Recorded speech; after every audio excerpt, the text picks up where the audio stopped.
I would like to move to our event tonight and introduce to you our distinguished panel speakers. I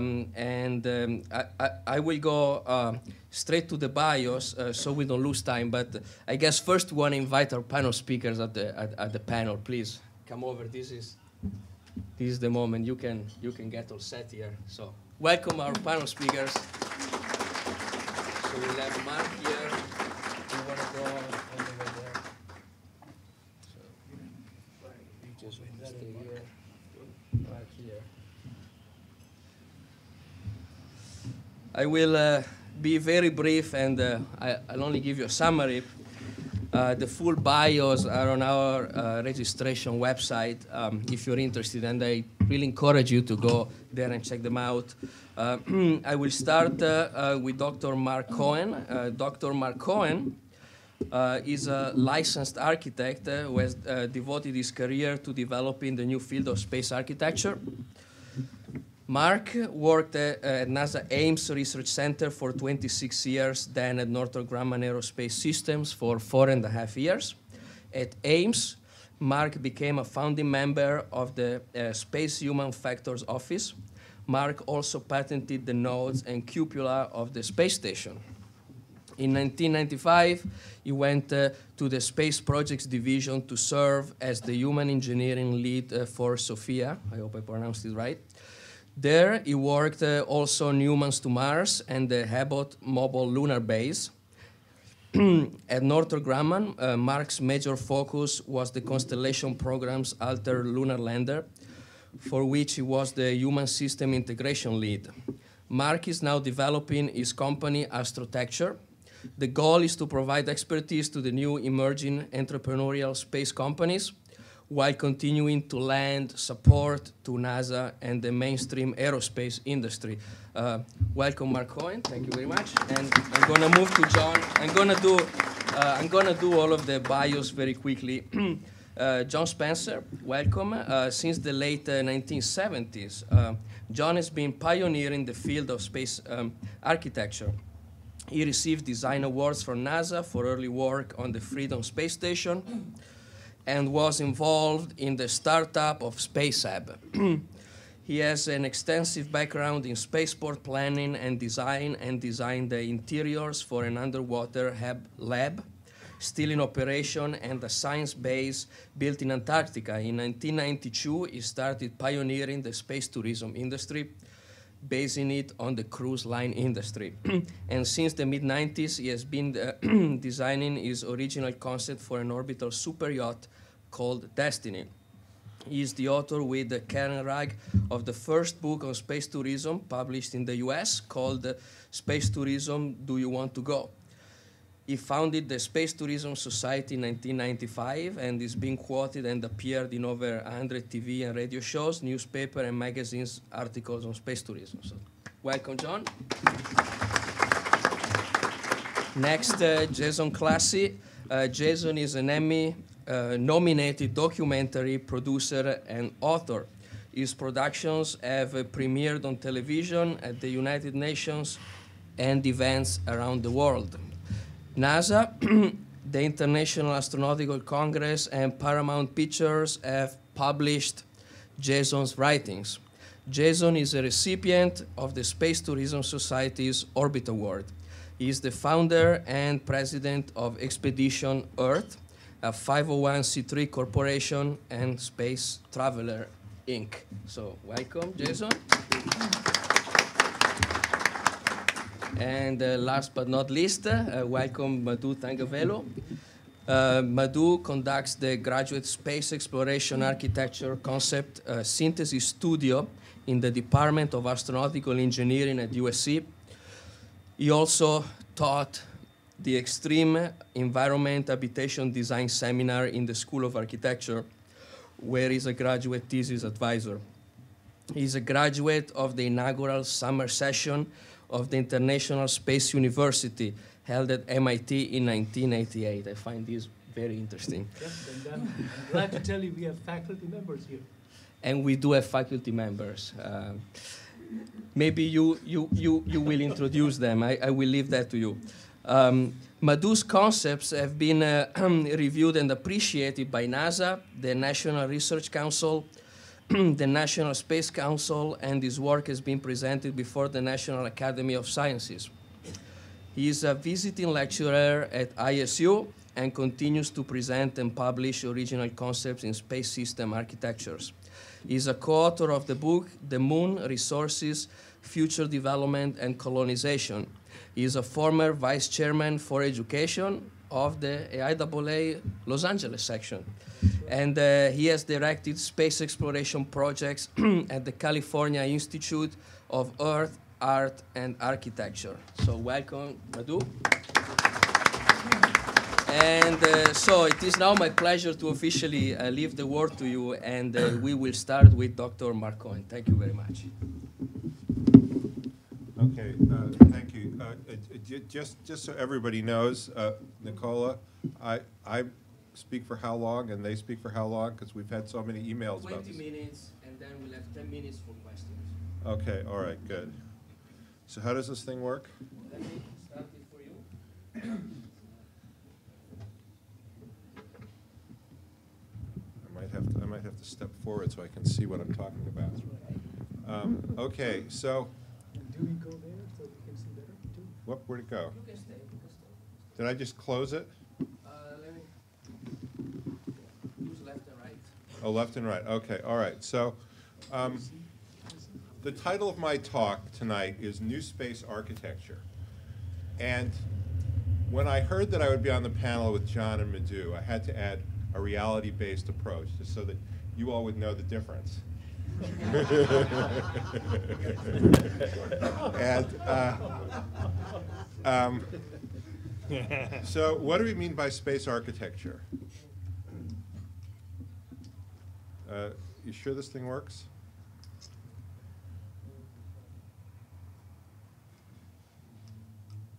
Okay, so the working definition of space architecture is the design of space living and working environments, structures, and configurations, plus the systems that make them viable and safe to operate. I mean, that's the definition that I use.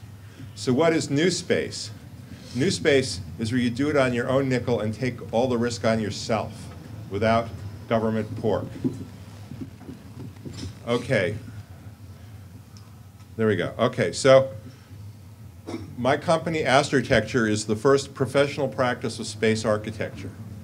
And it focuses on research, planning, and design for all gravity regimes, extending the continuum of architecture from Earth to space, bringing space design down to Earth, and making the golden age of science fiction into a new reality. And I actually try to practice this bullet more than anything else, which is it's so hard to start a new business and make progress and win customers that there's a real danger to taking yourself too seriously. So my goal is to do this by reliving my own golden age of science fiction and the comic books that I loved and not take any of this too seriously. Otherwise, I completely crack up. Whoops. So the first actual substantial contract was with the University of North Dakota at their EPSCoR grant, which I don't remember what EPSCoR stands for, but basically it's a grant to encourage competitive research at through space grant universities, where I'm a consultant for their integrated habitat for the human exploration of Moon and Mars. Then I'm on 2 NIAC grants, the Robotic Asteroid Prospector and the Water Walls Life Support Architecture. NIAC stands for NASA Innovative Advanced Concepts.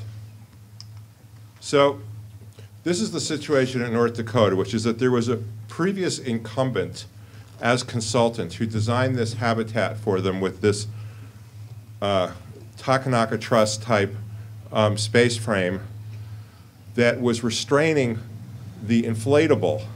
And it was a nifty looking design, but the problem was that the cost of machining high strength forgings in titanium to make the nodes and struts would have exceeded the entire value of their grant to make this possible. So he left, and they hired me. And what they actually did before I came on board was they decided to make this frame out of a welded tubular steel. And here you see a couple views of that habitat frame. And they hadn't decided what to do about the inflatable, and I'm actually still not sure what they're going to do. But this is what it looks like after I got involved and helped them with a lot of the issues of, outfitting and furnishing and life safety and, real basic architectural kinds of things. And so anyway, they're planning to take this habitat and their rover for a field trial in September in the North Dakota Badlands.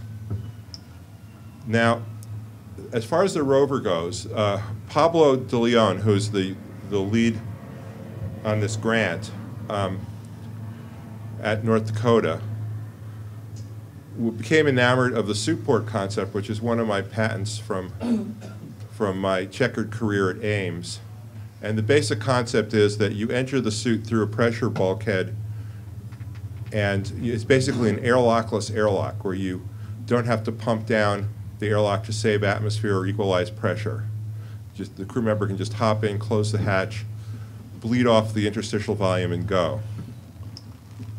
So in the 90s, we built the Ames hazmat vehicle, which was, we got the loan of an armored personnel carrier, and we built a couple of prototypes into the back of it. And this was funded by the Army and the Department of Energy and NASA. While I was at Northrop Grumman, we pursued as an option a suit port arrangement for the Altair airlock.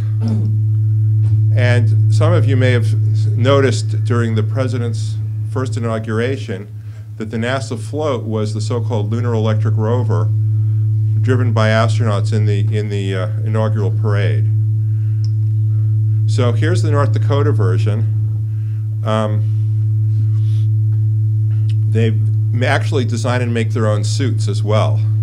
And I've never really understood why it has such small wheels. I brought this up time and again, but they seem to think that for the purpose of their simulation, this will be sufficient.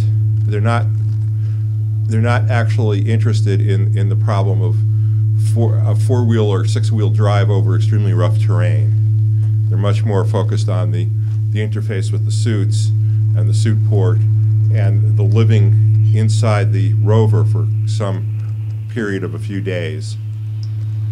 Okay, so the next project I became engaged in was the NIAC project, Robotic Asteroid Prospector. And I put together a team which includes a mineral economist, Brad Blair, a mission design and trajectories guy, Warren James, who lives nearby in Altadena, and co-I for mining and robotics, Chris Zachney of Honeybee Robotics, who is also in Pasadena.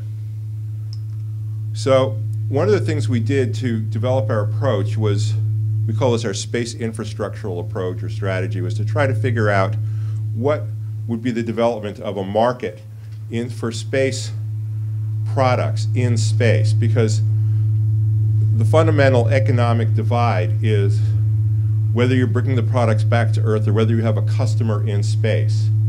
And the purpose of this chart and the analysis that underlies it is to look at the whole issue of the customer in space. So, not to go into too much detail here because it's probably too small for you to read, we set up a time interval of 15 years, baseline starting in 2010, and made some assumptions about how much money might be invested in developing space infrastructure. This is private money. And I can't even read it myself.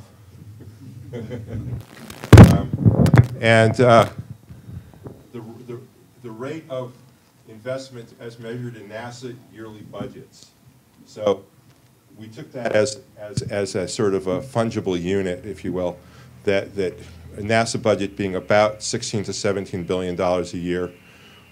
How large a fraction of that might be invested per year by private parties in space infrastructure development.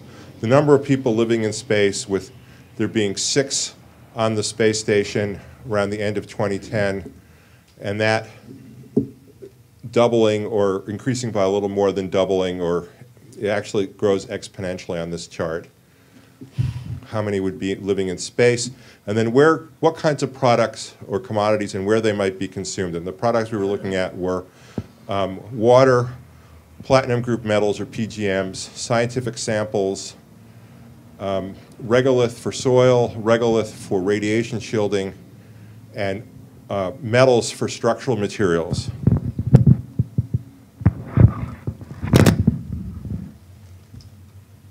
Now, in our mining approach, we have this chart where what we call it our hierarchy of resources and markets, with the idea of focusing on an asteroid as the source.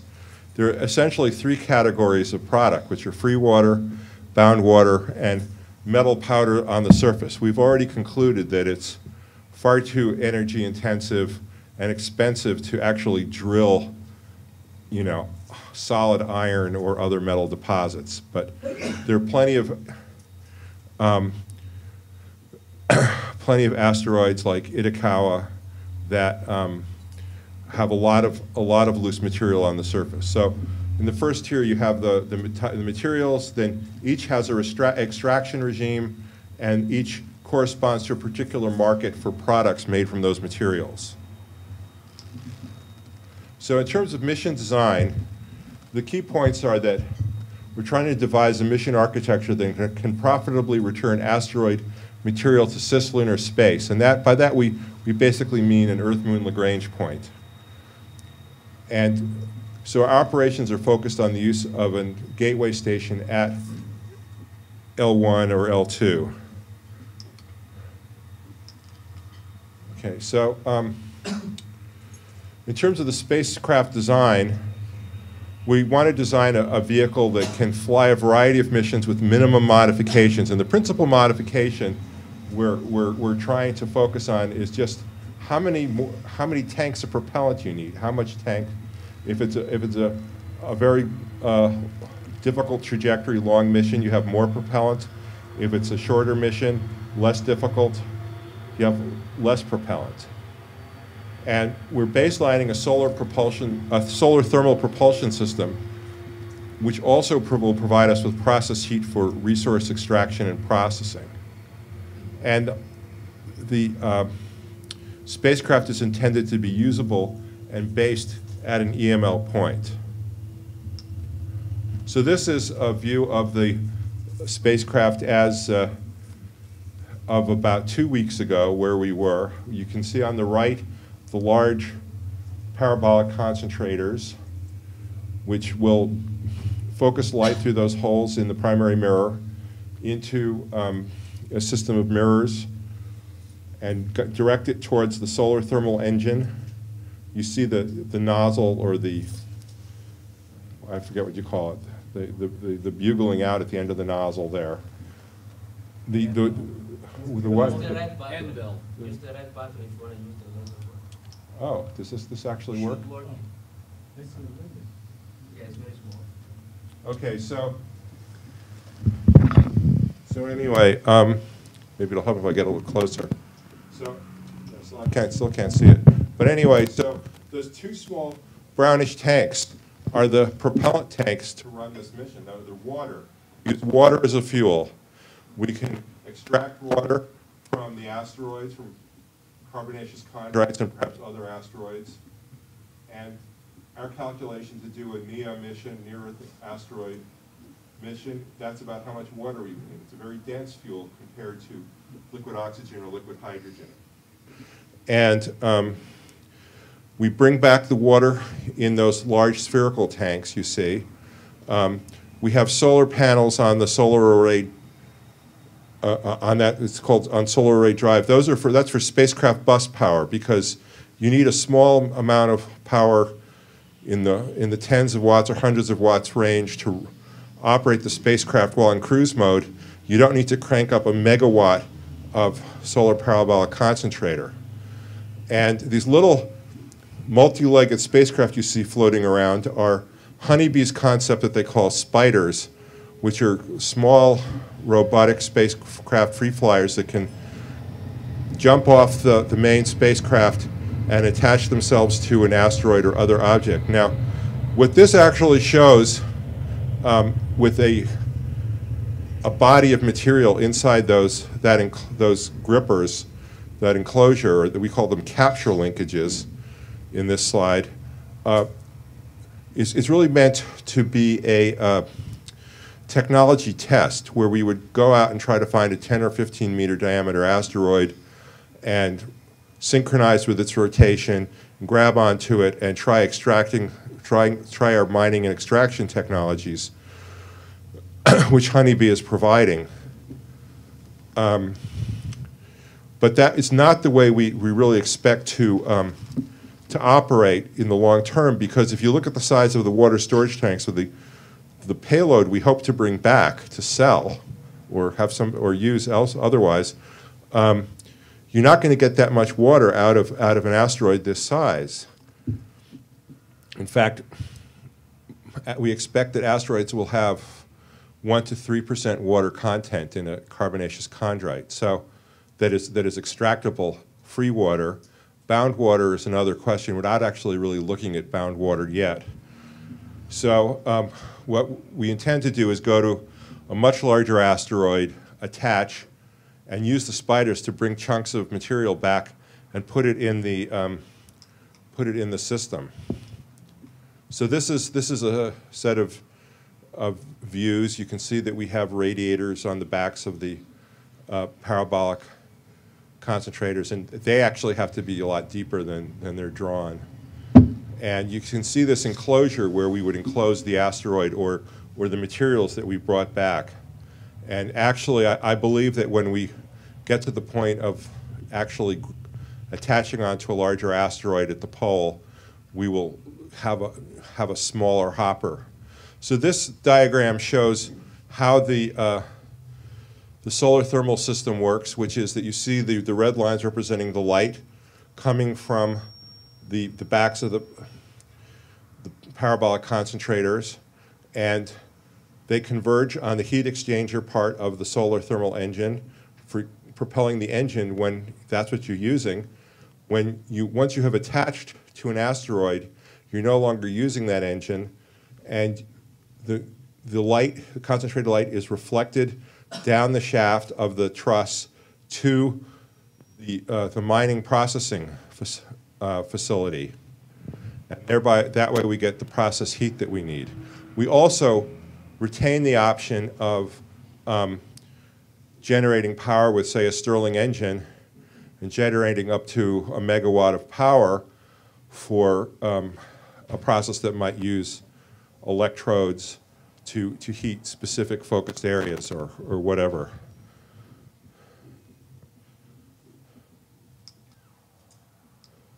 Whoops. So this cartoon shows the sequence where you approach an asteroid, match the speed and rotation rate, capture it with the linkages. This is just the technology testing phase. Inflate airbags within the containment to constrain the asteroid, and then do the mining processing. And I'm not showing any Honeybee's materials tonight that show their techniques for extracting water.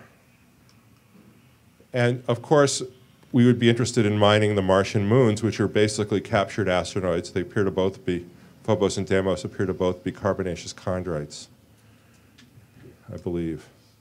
Okay, so the third project, water walls. What's the diameter of your chamber? Well, this is actually our most hotly debated topic, which is that we have some people that say all you need is to go after a 10-meter asteroid. Others want it to be 25 or 30 meters. Personally, I think that's the wrong question. I think the real question is, what's a reasonable size scoop or chunk of material to collect and put into the process? And I don't think it's realistic to go after a small asteroid, to waste the whole mission logistics and propellant and everything to go after a relatively small asteroid that you know you cannot come close to filling your payload tanks from. So I think in our next iteration we're going to be looking at some sort of intake hopper that you can put dust, granulated material, and maybe small rocks into, and contain it and pass it through pneumatically or through some other means to where it's going to be heated and you're going to extract water or metals or whatever. So water walls. This project,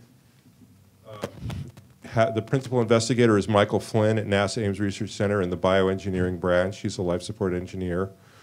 And Renee Matosian is working with me at Astrotecture on this project. And we also have Sherwin Gormley, who's our waste processing expert for urine to water and black water solids, effluent, and Rocco Mancinelli, who grows our algae.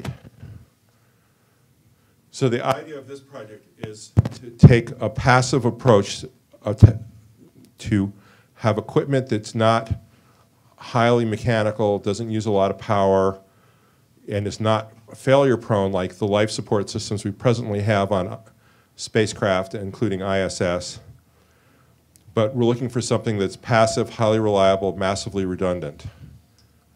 So an example of this technology is in the hydration technologies XPAC, which is an item where you can pour contaminated water or urine in one side and get clean drinking water out the other. It's completely passive.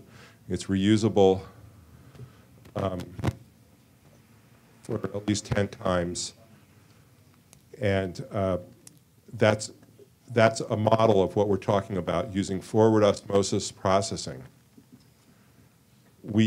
Michael Flynn and Scott Howe at JPL and Joe Chambliss at JSC put together a flight experiment using one of these forward osmosis bags as a process test to see how zero gravity would affect or microgravity would affect the process. And they found that it operates at about 50% efficiency as in 1G when you have convection flows that aid the osmotic process. But that's not a showstopper. In fact, from our point of view, to achieve radiation shielding, we love mass. So if you have a good basis for needing more mass, 1 minute. Okay, I better move along here. Oops. So in terms of the architecture, we started out with a functional flow diagram. And all of this is in, a lot of this is in the paper I published at the GLEX conference. But the central item is an organic fuel cell using a proton exchange membrane that we actually generate power while doing the air revitalization, humidity and thermal control, solids waste processing, algae growth, and water processing. And we did an analysis of the functions against processes. And one of the things that we learned was that the nitrogen cycles, the nitrogen economy, are the most cross-cutting. And they actually emerge as a key to sizing everything. Now, this is the most recent diagram that Renee did. It's our process block integration diagram. And what we did was we consolidated everything into 4 process blocks, which are climate control, contaminant control, air revitalization, and power and waste. And if anyone wants to ask detailed questions, I'll get you later. So this is what our early concepts for a water walls life support module look like. You can see we have people at Ames who grow algae, and this type of module integrates the different functions. So this is where we were when we started. There was very little that had been funded, although the forward osmosis membrane technology had been developed at Ames 5 to 10 years ago.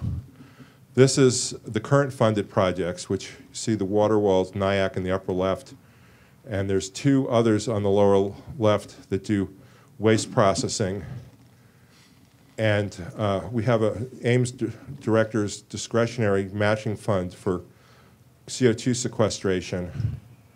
And we have more things proposed. And I'll end with this slide, which is not space per se, but it's a concept which extends the osmotic process to a terrestrial application, which is wastewater secondary treatment, where we can actually produce cleaner water to discharge to the environment and generate power through a turbine using the elevated hydrostatic pressures, like a low-head hydro system. Questions?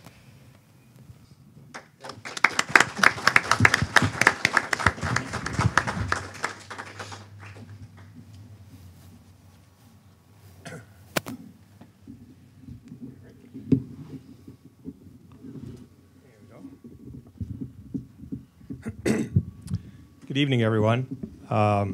Nicola, thank you for setting this up, and thank you for the AIAA hosting these monthly meetings. They're a real service to the space community.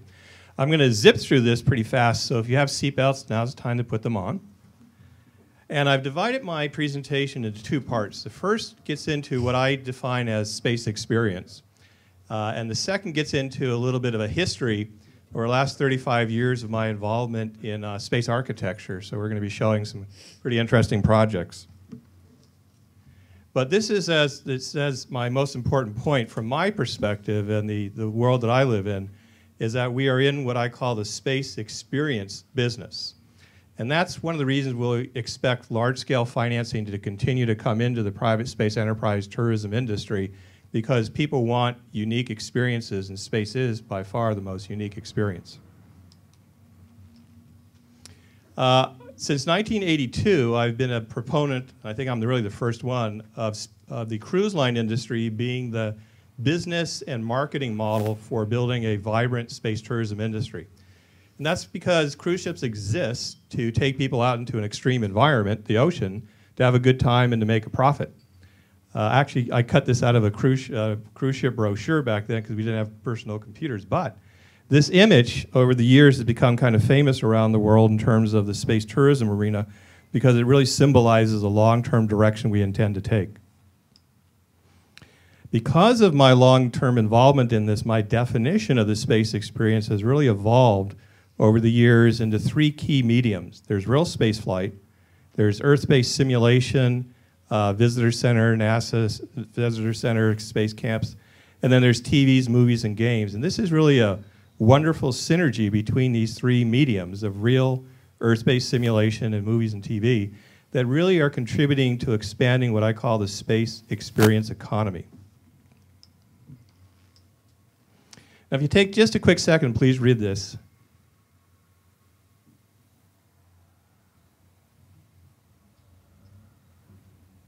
I like to bring this up as kind of a force field shield for me, because I'm going to be showing you some pretty wild concepts coming up. And in fact, here's my design for an orbital super yacht called Destiny. I'm very convinced this will happen because on the model of yachts, they exist for pride and prestige and social setting. It's not a profit-oriented venture, it's really a social profit venture. That's her profile. 300 foot long, about 10 passengers, 6 crew members. The sails collect solar energy, radiate the energy to charging stations, radiate heat away. And I designed this to be a beautiful spaceship, because if you're going to spend $4 or $5 or $6 billion on your orbital super yacht, she's got to look very good. At the center, approximately, if you can see that, there's a 60-foot diameter float sphere, probably about the size of this room in terms of diameter.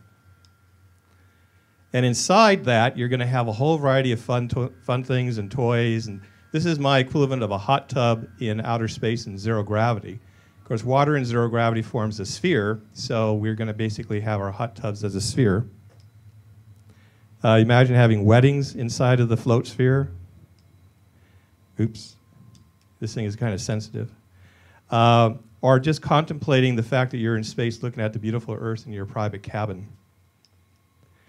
This is another one of my concepts and projects, and I have quite a bit of interest from some movie producer friends of mine that have done some major projects.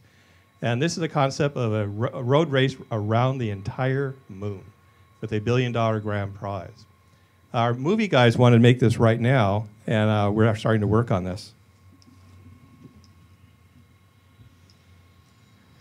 Now, why do I think a lot of these things are going to happen? If you take a second, please read this list.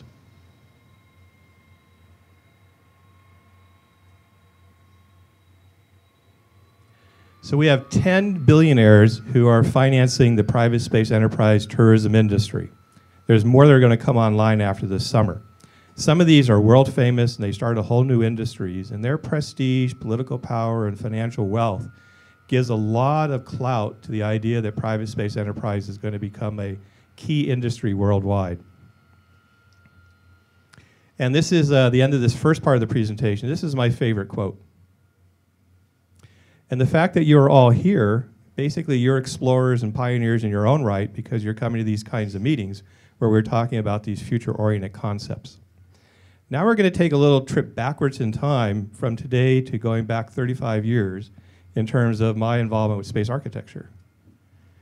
This is what I call extreme design. So I've been involved in projects that have been designed and built that have flown in space, been built and operate underwater, and been built in Antarctica.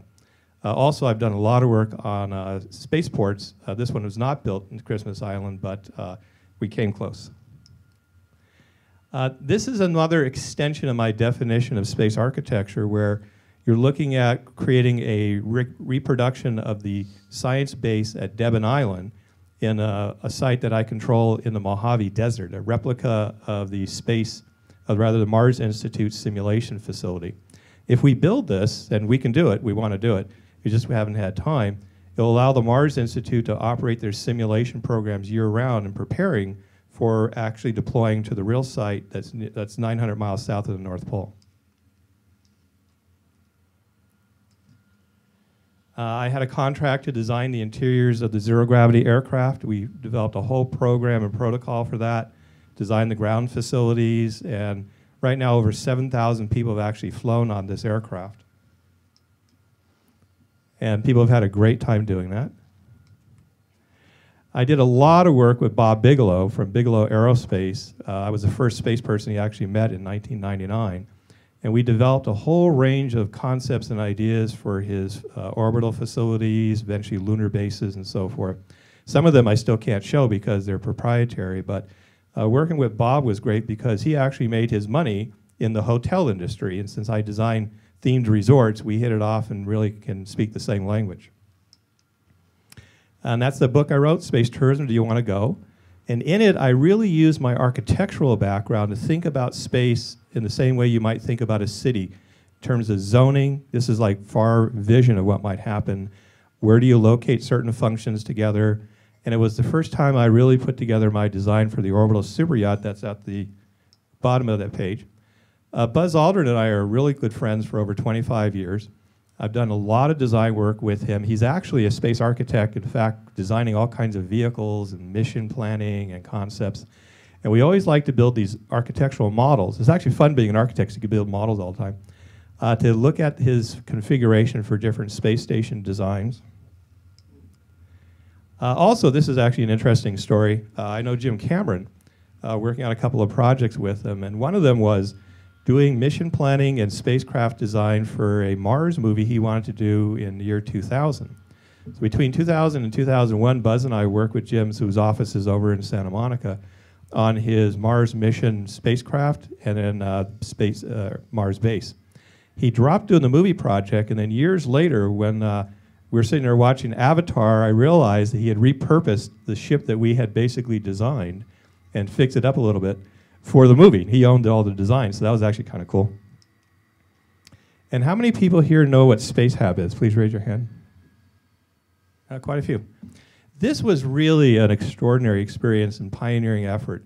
It really started in 1982, where Bob Citron, who had a company called Space Travel Company, wanted to design a module filling up the entire cargo bay of the space shuttle.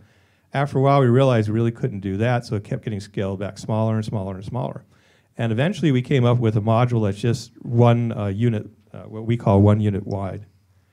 So from concept to this actually being built, it flew, I think, 22 times, the first time in 1993. And that picture is 1985. If you can see, this is Bob Citron is right there. That's me with more hair. And that's one of my design fellows. And Tom Taylor. So the Spacehab patent is Tom Taylor and Bob Citron. These were the first models ever built of Spacehab. And that's the first sketch ever built, or ever done, which I did myself, of the idea.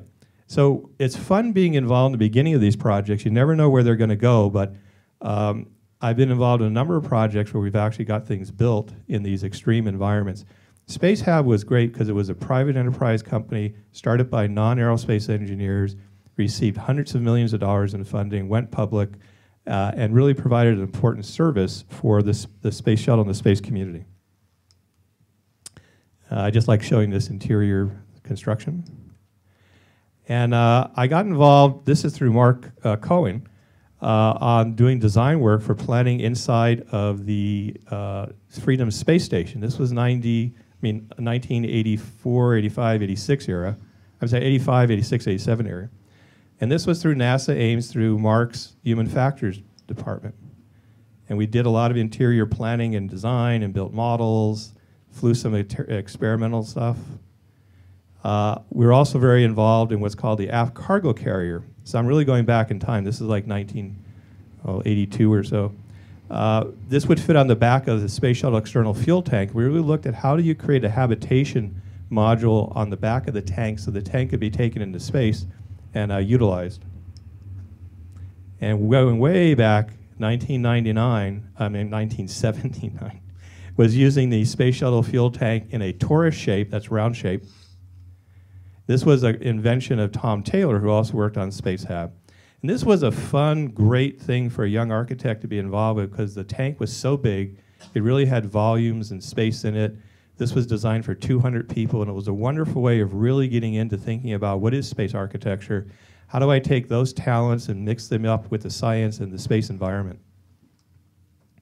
And we actually had floor plans, which was a lot of fun doing, cross sections. But my first space project was in 1978 when I was working on my master's program at School of Architecture, and it was the design of a 10,000 person space colony concept. And I think I'm probably the first person ever to look at designing a low gravity apartment complex within this whole thing. So to wrap up, as I said, we're in what I feel is the space experience business. It's an exciting field to be involved with space architecture. It's an important field because more and more people and from a greater variety of disciplines and backgrounds and education will be going into space over time. And I think it's a real pioneering effort. So the bottom line is I really love being a space architect. Thank you very much.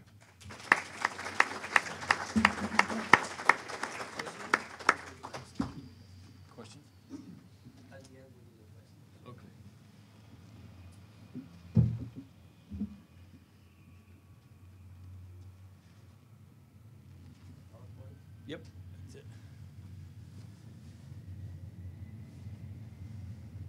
Great, well, I want to thank everybody for showing up tonight and for Nicola for inviting me to speak with these amazing space architects. Now, I'm not an architect, I'm not a rocket scientist, and I'm not an astronaut like Buzz Aldrin, but he wrote the foreword to my book.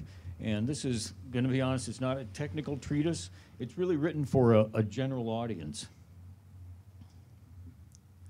I'm just a guy who grew up and always dreamed of going to space as a kid, even when I was walking on this frozen river in Iowa, and I was just looking up at the moon, thinking how Buzz Aldrin had just landed there a few months earlier. When the ice broke from underneath my feet, I fell right through, and I just saw the current was sweeping me away, and I saw this hole disappearing in front of me, so I swam like hell. I got onto the edge of that ice, and I just said, wow, I'm really looked up the Milky Way and asked myself, why am I here? Which is, I think, a question that humans have been asking themselves for thousands of years. And I think one of the answers to that might be another question is maybe it is to go to space. There are too many people on Earth vying for limited resources, destroying the environment. And a natural or man-made disaster could obviously happen at any time without much warning at all. But fortunately, there are people like these gentlemen in this room and forward thinkers are designing missions and spacecraft that can sustain life in space. Like Dennis Tito here, the first space tourist in his Inspiration Mars mission. Now, I don't have the wherewithal of Dennis Tito, so in my book, I envisioned a virtual adventure to Mars and this would depart Earth on July 4th, 2099. The concept is really to just take 6 people, land them at a small outpost near the Mars North Pole, where they would join another handful of people already there in the search for life, and they'd learn to live on another planet. So this book is designed as a little journey, and each chapter is a leg of our journey. And the first chapter is Space Traveling Every Day. It really is best summed up by Buckminster Fuller and his concept of Earth as Spaceship Earth, and the fact that we already are space travelers. Along with John and these other architects, Bucky Fuller was a real inspiration to me as an architect because he was the one guy that combined the essential shapes of Earth architecture. You know, it'd be angles, triangles, and rectangles. It's like why we have legs to stand up against gravity, with the fundamental shapes of space, spheres and spirals, which that's what creates that essence of weightlessness. As we see in this chapter, here you see Anousheh Ansari, the first female space tourist, and she's just grinning from ear to ear. And you got Stephen Hawking up there, who's normally confined to a wheelchair and can't move a muscle in his body, but he's just all smiles. And you've got this Russian guy down below who's really happy he's making a ton of money throwing these Americans around. But weightlessness, really, it's a form of free fall in a microgravity environment. And it induces a neutral body posture. Now, from an architectural standpoint, this was a really neat image to me. It was one of, by NASA's Brand Griffin, showing the body in this neutral posture. What it does, it says that whether you're floating underwater or in space, you know, the body assumes this neutral posture. The need for legs to stand up against gravity is really all but eliminated. And best exemplified by underwater film I made in my early days, and it was, I had the privilege of working with the handicapped scuba divers. Now, these people were just like you and I, except they didn't, you know, have the use of their legs. They didn't have legs in some cases, but it was really amazing to take them down to the water's edge, and you'd put scuba tanks on them, and they would just all of a sudden be released from gravity, and they would just find a new kind of freedom that they didn't have in normal life. There was this one guy, we'd actually wheel him down in a wheelchair to a kelp bed, and he would simply float up out of this wheelchair, and he was just like an astronaut. It was really inspiring.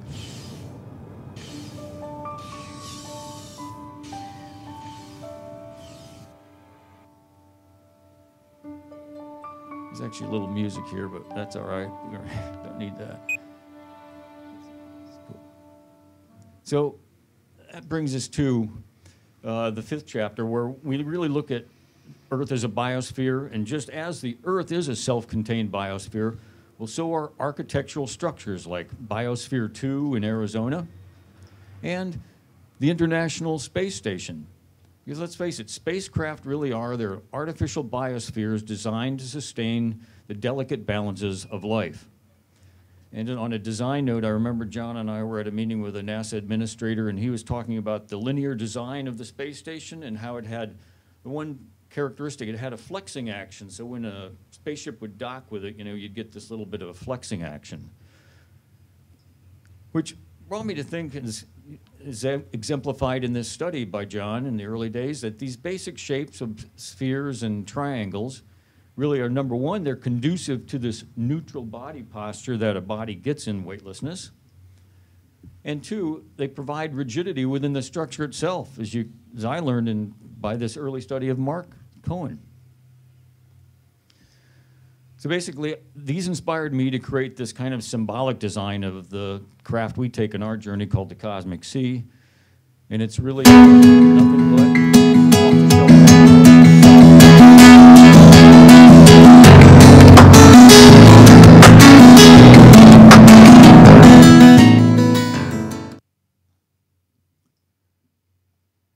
Which brings us to the 7th leg of our journey, where we land, live, and learn to thrive on Mars. And I remember Ray Bradbury saying when the Viking lander first landed on Mars, and he goes, you know, there is life on Mars, and it is us. It is us.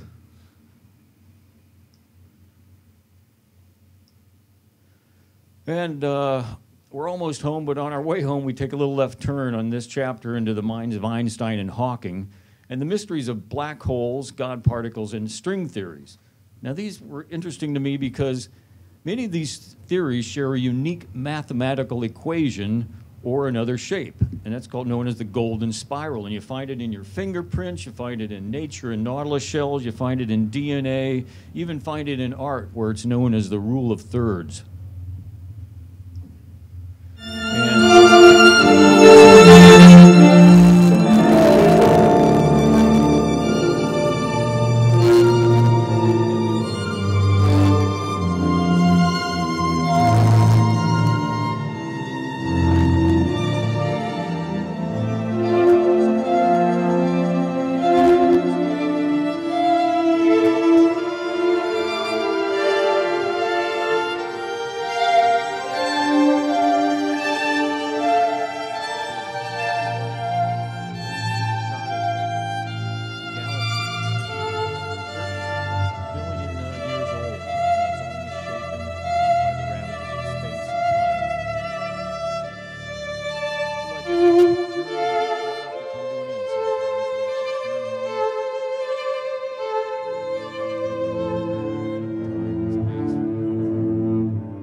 Baumgartner said, just as he stepped off the platform on his historic space jump, I'm coming home.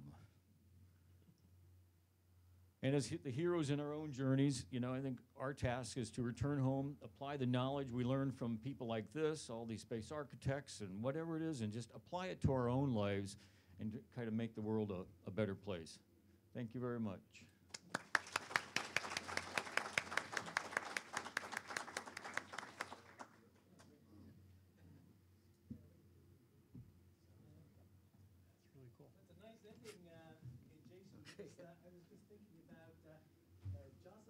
How many of you know about Joseph Campbell? You know, he told us again and again that it's all about the hero's return. And I tend to agree with that. I mean, you know, all of these things that we do is about doing these extraordinary things and then longing for home and coming back home. I mean, that's a beautiful thing, I think, about it all. Anyhow, my turn now. And I get a few extra minutes because I'm going to be talking for my colleague, Anders. That is probably the weirdest title screen I ever did. But then it's the end of the lectures, so I thought you really need a break from all the heavy stuff you saw. I teach a course at the University of Southern California, and I'm glad to see that some of my students are here today. Can you put your hands up who've taken my class? Gosh, that's great. I'm so happy that you think you can face me again after all the terrible things we went through. Great. And then I also want to congratulate perhaps one of the older members in the group here. Jim Burke is here. Do you know if he's still here? Yes, I see him. I see him right there. Jim is special because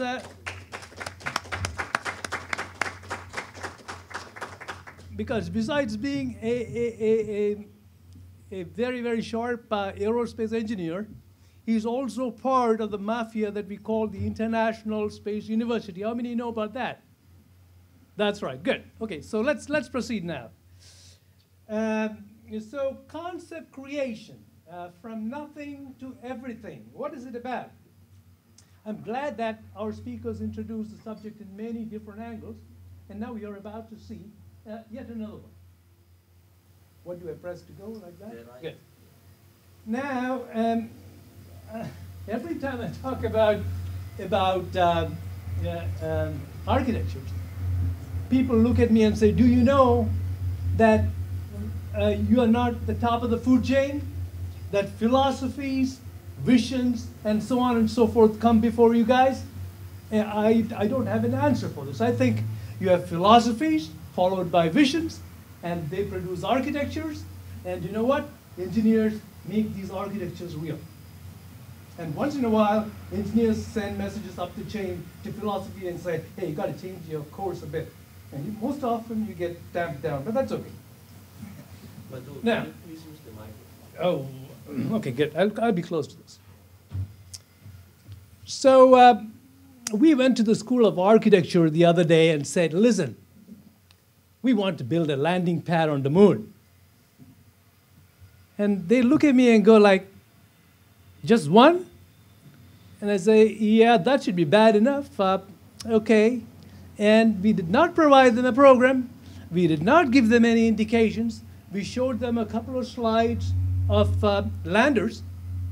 3 days later, they called and said, we have a design for you. This is what architects do for a living. They dream, they imagine, they visualize, they put it in print, and you know what? They persuade. They call you back at the middle of the night and say, did you like it? Or did you not like it? I'm giving it to somebody else. You know, architecture is the profession that has been kind of misportrayed, in my opinion. But architects do some amazing things. And I've spent about 20 years now trying to get the School of Architecture to talk to the School of Engineering. And you're about to see some of the slides that we keep developing. Everybody knows this from your high school physics about vectors and how you make a vehicle turn and get to a landing site. So these were the slides that I quickly put up together and sent back to the School of Architecture and said, I think you need a bit of revision here. You need a little more engagement before we know what's going on. So I showed them that that's how you land. And then from the theory, you get to practice, and you start to see it's a way different animal. You start to see how the vehicle tilts, turns, and comes over for a soft landing because there are people in it. You see? And you'll notice that when you really start looking at how a lunar landing happens, it is a very, very scary experience for a tourist. And so you need to be prepared to know that anytime you're flying onto the lunar surface, you're going so fast and so low to the ground, it is a very shallow approach, all in the idea of saving a itty-bitty amount of fuel. Compared to landing, the launch is very, very easy. Can you hear me if I walk here? Because I don't want to carry that because there's a contact problem. Oh, you do? Okay, good.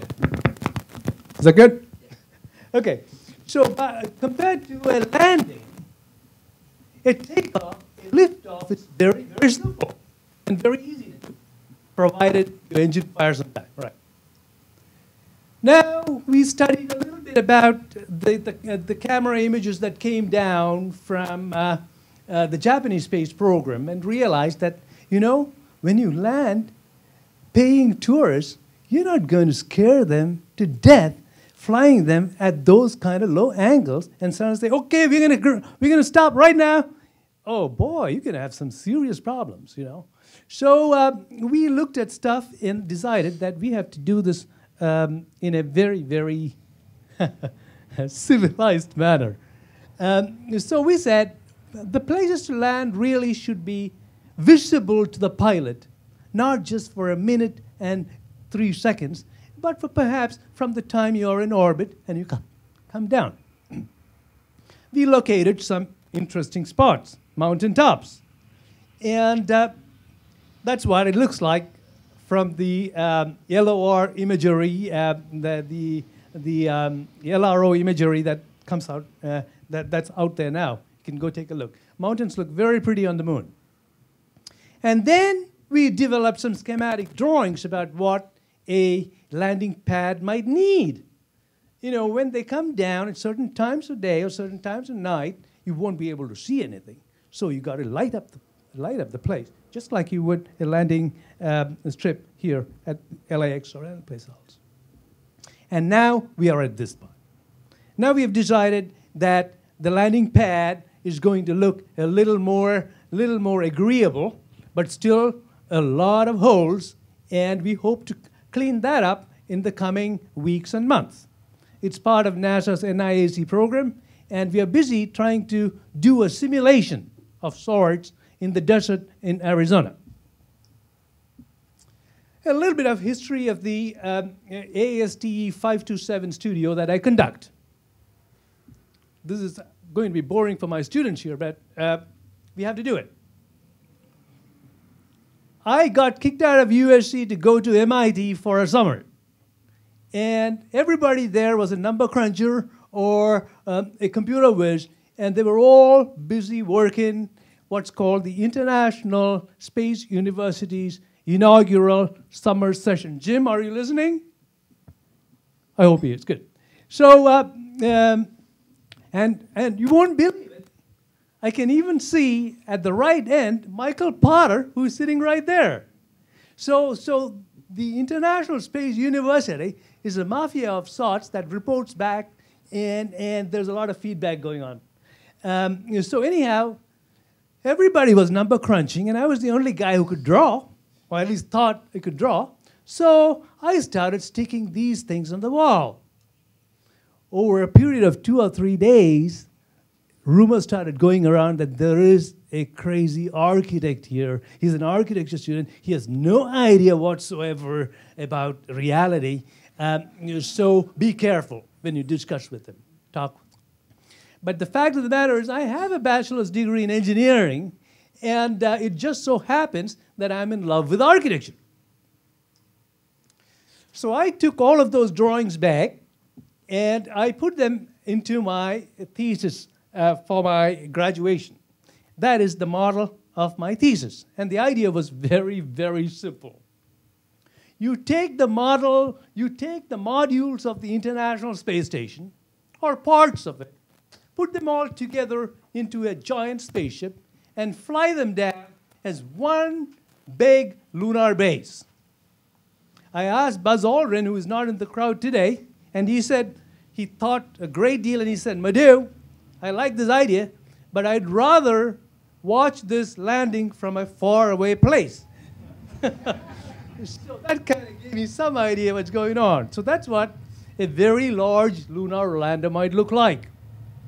It's not as impossible as you think it is. But then I gave that picture off to my daughter the other day and said, could you put some emblems and NASA stuff and so on and so forth? She goes out there and puts up this and sends it back to me and says, Dad, the agency is not going anywhere. If you want to have something happen, you have to have dividend-paying industry work with spacecraft and space projects. And therefore, we found Coca-Cola landing on the moon.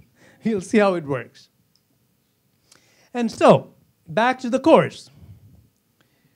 Once I put my thesis together, the Dean of Engineering called me to lunch, and which was a good lunch, called me and said, hey, would you like to put a curriculum together for the engineering school? It is 15 weeks long. It's 3 units. We use whatever we can beg, borrow, or steal from the architecture profession.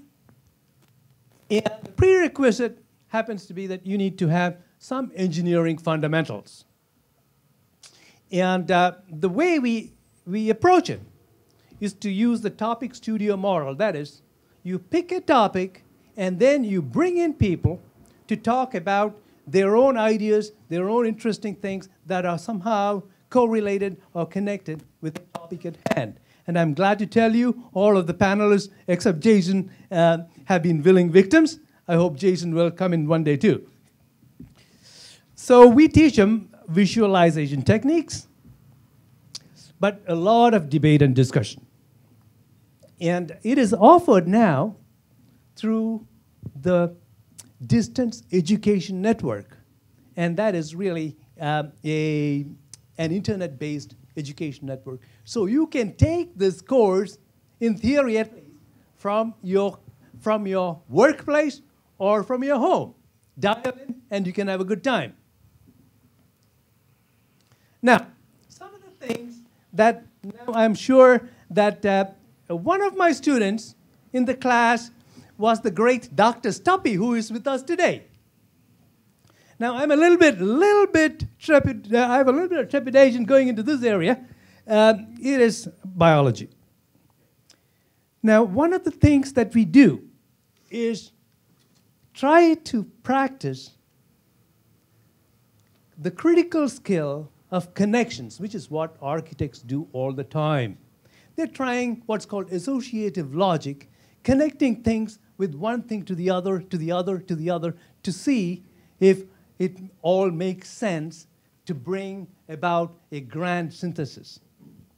We do this all the time. In fact, just going around doing our daily work, we do it all the time. It's only when you have some differential equations you stop thinking and start thinking straight. But for most part of our lives, we do connect and make connections. We look for patterns, and we apply heuristics. We got 10 minutes, 5 minutes, okay, good. So what are heuristics? Heuristics are simple things that are common sense indications of how you think certain things should happen. For instance, there is a famous surgeon's heuristic which goes that the eye refuses to see what the mind cannot understand. And many times, this is the case with higher levels of technologies too. And we discuss these things and come with common models and quilting, patching things together to make it happen, all very quickly. Which brings me to another area of interest, which is the tool that we use, all of us use in our daily lives, and that is our brain.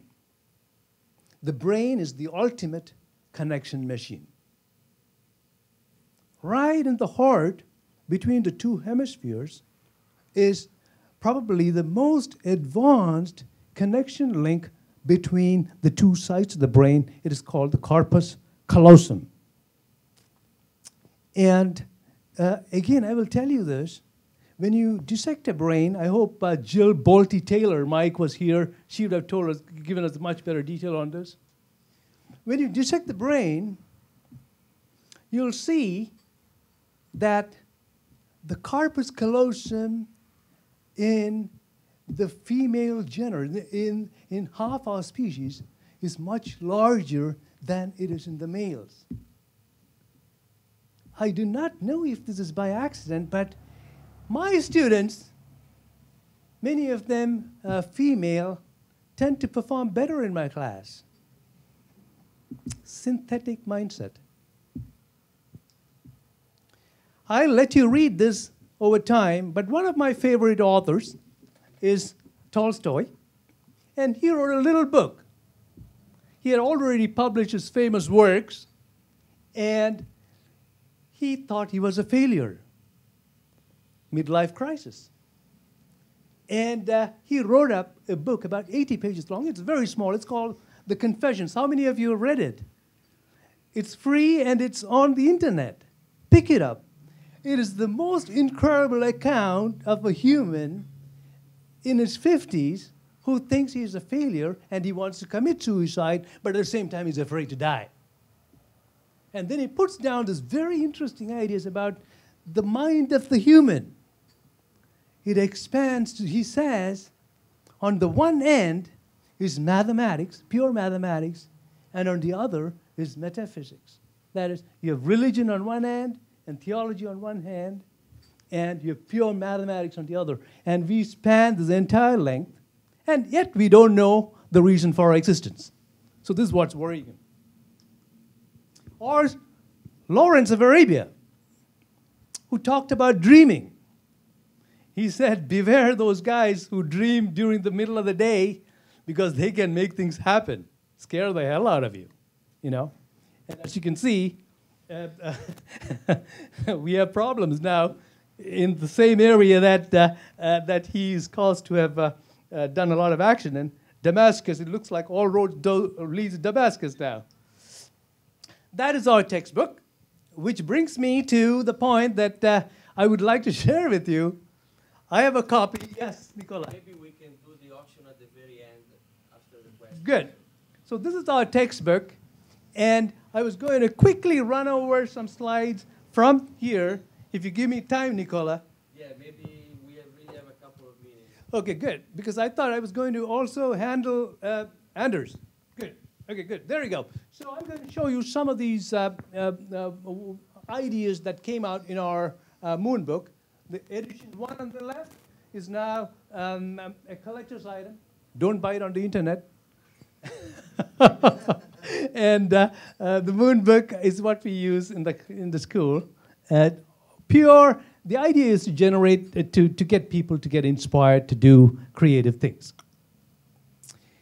The first idea that has been circulating a long time is the idea that EVA is a very, very hard thing to do. Astronauts smile usually, but most of the time they are breaking their nails and losing their fingernails inside their gloves. And they come out looking very bloody at the end of a EVA activity.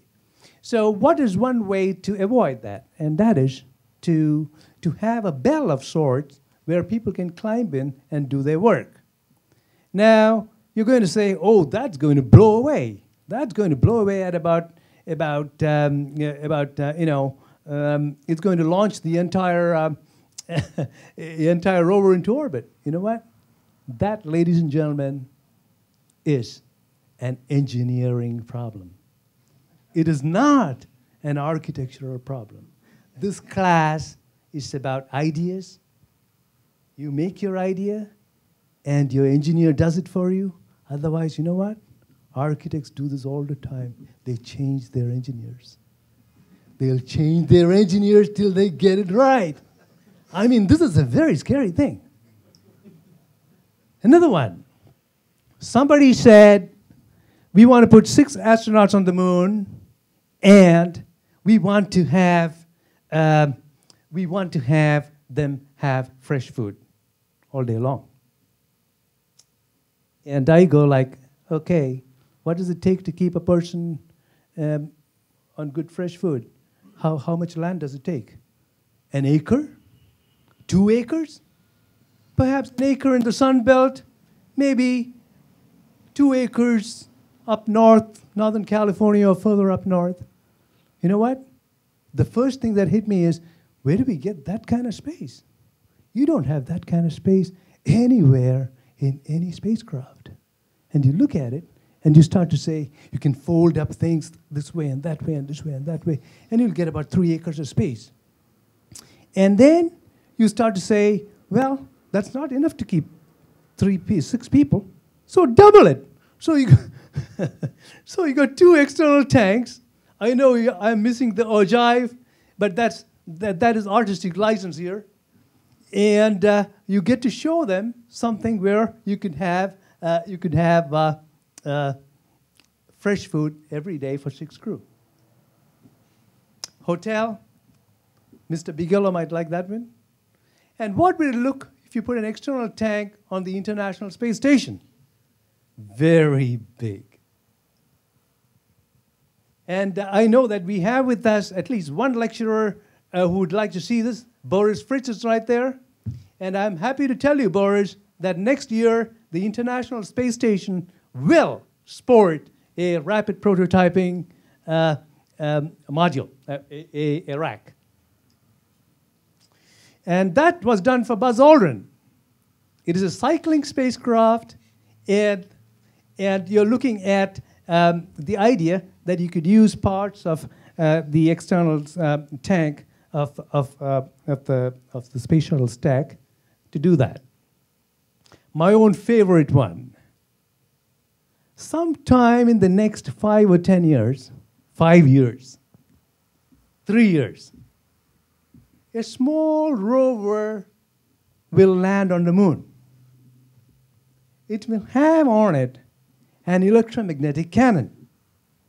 And it will have a bunch of pellets that look like so, about the size of a soup can. The rover would go down, drill little samples, core samples, encase it in that capsule, and shoot it right back to planet Earth, where it'll come down like a meteorite, land in the Arctic area, and you'll go down there in a sled and pick it up, crack it open, and get your samples at about 1/100th the cost of what is proposed for sample return missions. Is that good enough? Very good. Maybe I'll take one more here. This was a project done in our class of using terrestrial systems, thinking about terrestrial systems and their application for space activities. The person who did this said, you know, I see a lot of tall buildings on the moon, but we don't see anybody how it's going to be constructed. Here you see a bucket truck made for, for the lunar mission. And I'm glad to report to you that this student came back to the studio twice. He was not happy with the grade the first time, came back the second time, took it, got the grade he liked, and you know what? I think he's going to be an astronaut too. I will stop with that. Great.